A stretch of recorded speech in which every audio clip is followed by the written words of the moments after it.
नमस्कार, आपले सर्वांचं स्वागत आहे सरस्वती किचनमध्ये. आज आपण बनवणार आहोत शिमला मिरची भाजी, पण मोठ्यांसाठी नाही, लहान मुलांसाठी. सहसा 3 ते 4 वर्षाची मुलं किंवा जर स्पायसी खात असेल तिखट वगैरे, तर मग तुम्ही 2 ते 3 वर्षाच्या मुलांसाठी, इव्हन त्यापेक्षा पण लहान मुलांसाठी सुद्धा वापरू शकता, फक्त तिखट कमी घालून. आता इथे मी थोडंसं डाळवं घेतलेलं आहे, त्यात एक हिरव्या मिरचीचा तुकडा टाकलेला आहे. त्याला मी थोडंसं दरदरं पिसलेले, कारण मुलांना जे क्रंची बाईट्स येतात ते खायला खूप आवडतात. मग कारण नवीन जेव्हा दाता यायला लागतात किंवा त्यांना असं च्यू करायला खूप सवय असते काहीतरी चावायची, तर त्यासाठी तेव्हा कधी पण एकदम स्मूथ भाजी दिल्यापेक्षा तुम्ही जर थोडीशी अशी त्यांना चावता येईल अशी भाजी दिली तर त्यांना ती खूप आवडायला लागते.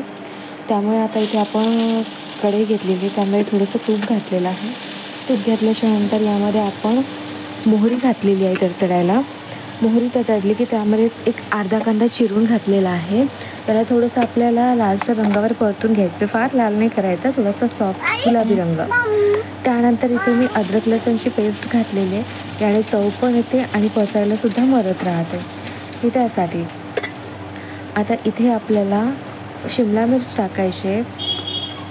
इथे मी आणखी टेस्टसाठी 2 काळी मिरी घातलेली आहे. त्या काळी मिरी कशासाठी, मुलांचे हार्मोन्स बॅलन्स ठेवण्यासाठी खूप गरजेचं आहे, कारण मुलं चिडचिडी होत नाहीत. हे मी स्वतः ट्राय केलेलं आहे. आता इथे आपण जे अर्धी शिमला मिरची चिरून ठेवलेली होती ती घातलेली आहे इथे मी. आता याला आपल्याला थोडीशी हळद आणि मीठ टाकायचं चवीप्रमाणे, आणि थोडंसं भाजलेलं जिऱ्याची पावडर टाकायची.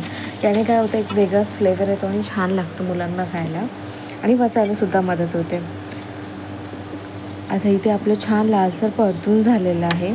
त्याला व्यवस्थित परतल्याच्यानंतर आपण जे कूट बनवला होता डाळ आणि मिरचीचा, तो यामध्ये आपल्याला जाडसर कूट घालायचा आहे. याला थोडंसं परतून यामध्ये 2 चमचे दही घालायचं आहे. आता हे दही तुम्ही पाणी घातल्याच्यानंतरही घालू शकता, पण आता मला सवय आहे म्हणून मग मी डायरेक्टली दही टाकलेले 2 चमचे. हे माझ्याकडून तर फाटलं नाही, पण तुम्ही पाणी टाकल्याच्यानंतरही टाकू शकता. आता इथे मी अर्धा कप पाणी टाकलेलं आहे. आता याला आपल्याला थोडंसं शिजवून घ्यायचं आहे, कारण शिमला मिरचीला फार शिजवायची गरज नाही. हिरवी भाजी आहे, त्यामुळे ती पचायला पण मदत करते, आणि असं फार शिजवायची त्याला गरज पडत नाही. त्यामुळे इथे मी 1-2 मिनटं याला छान वाफ काढून घेतलेली आहे. बघू शकता तयार आहे तुमची भाजी, एकदम पौष्टिक अशी. आता इथे थोडासा लास्टला मी गरम मसाला टाकला. हे माझ्या मुलाला आवडतं, तो स्पायसी खातो म्हणून, नाहीतर तुम्ही याला टाळू शकता, कारण हा घरचा मसाला बनवलेला आहे. तयार आहे तुमची भाजी. इथे तुम्ही मुलांना देऊ शकता, त्यांना अतिशय आवडेल. माझ्या मुलाला तर फार जास्त आवडते. तुम्ही नक्की ट्राय करून पहा.